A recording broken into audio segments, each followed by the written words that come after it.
आज की बड़ी खबरें। कश्मीर में तनाववादी। कश्मीर के कपवाड़ा जिले में स्थानीय लोगों ने जमीन के अधिकार और रोजगार के मुद्दों को लेकर प्रदर्शन किया। यह प्रदर्शन शुरुआत में शांतिपूर्ण था, लेकिन अचानक नारेबाजी और पथराव शुरू हो गया। पुलिस ने प्रदर्शनकारियों को काबू करने के लिए लाठीचार्ज और आंसू गैस का इस्तेमाल किया। टकराव में कई लोग घायल हो गए। प्रशासन ने इलाके में कर्फ्यू लगा दिया और इंटरनेट सेवा बंद कर दी है। स्थानीय लोगों का कहना है कि उनके मुद्दों का वर्षों से समाधान नहीं हो रहा है। मुंबई में राजनीतिक विवाद। मुंबई में एक राजनीतिक नेता के विवादित बयान के बाद बवाल मच गया। एक बयान में कहा गया था कि सरकार महंगाई और बेरोजगारी पर काबू पाने में नाकाम रही है। इसके विरोध में विपक्षी दल के कार्यकर्ताओं ने जबरदस्त प्रदर्शन किया और जगह जगह धरने दिए। बाद में पुलिस ने कई प्रदर्शनकारियों को हिरासत में ले लिया। घटना के बाद महाराष्ट्र की राजनीति में गर्माहट बढ़ गई है। इलाहाबाद में धार्मिक जुलूस पर विवाद। उत्तर प्रदेश के इलाहाबाद शहर में एक धार्मिक जुलूस बिना अनुमति के निकाला गया। जुलूस में शामिल लोगों ने नारेबाजी की, जिसकी वीडियो सोशल मीडिया पर तेजी से वायरल हो गई।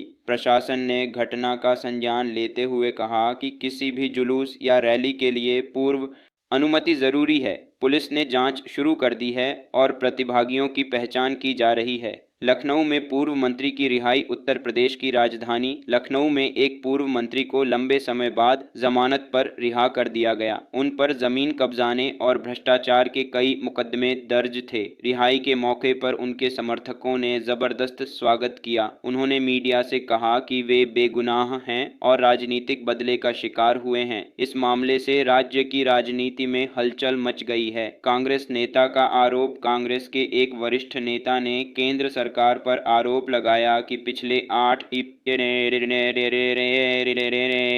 सालों में जनता के पैसे का गलत इस्तेमाल हुआ है। उनका दावा है कि बड़े बड़े प्रोजेक्ट्स के नाम पर अरबों रुपए बर्बाद किए गए, लेकिन आम आदमी को कोई फायदा नहीं मिला। सत्तारूढ़ दल ने इन आरोपों को बेबुनियाद बताया और कहा कि विकास के आंकड़े सब कुछ साफ कर देते हैं। बिहार की राजनीति में हलचल। बिहार में विपक्षी दलों ने मुख्यमंत्री के खिलाफ मोर्चा खोल दिया है। विपक्ष का कहना है कि राज्य में शिक्षा और स्वास्थ्य की स्थिति बेहद खराब है और युवाओं को रोजगार नहीं मिल रहा। सरकार ने इन आरोपों को खारिज करते हुए कहा कि राज्य विकास की राह पर है और अगले बजट में रोजगार के नए अवसर उपलब्ध कराए जाएंगे। गुजरात में हिंसा। गुजरात के सूरत शहर में दो गुटों के बीच मामूली विवाद बढ़कर हिंसक झगड़े में बदल गया। पथराव और तोड़फोड़ में कई गाड़ियां क्षतिग्रस्त हो गईं और कुछ दुकानों में आग लगा दी गई। पुलिस ने तुरंत कार्रवाई करते हुए 50 से अधिक लोगों को गिरफ्तार किया और इलाके में भारी पुलिस बल तैनात कर दिया। प्रशासन ने जनता से शांति बनाए रखने की अपील की है। महाराष्ट्र में बाढ़ की स्थिति। महाराष्ट्र के विदर्भ क्षेत्र में भारी बारिश के कारण नदियां और नाले उफान पर हैं। अब तक 150 गांव प्रभावित हुए और हजारों लोगों को सुरक्षित स्थानों पर पहुंचाया गया है। कई सड़कें टूट गई हैं और खेतों में खड़ी फसलें बर्बाद हो गई हैं। स्थानीय प्रशासन ने राहत शिविर लगाए हैं और बचाव कार्य तेजी से जारी है।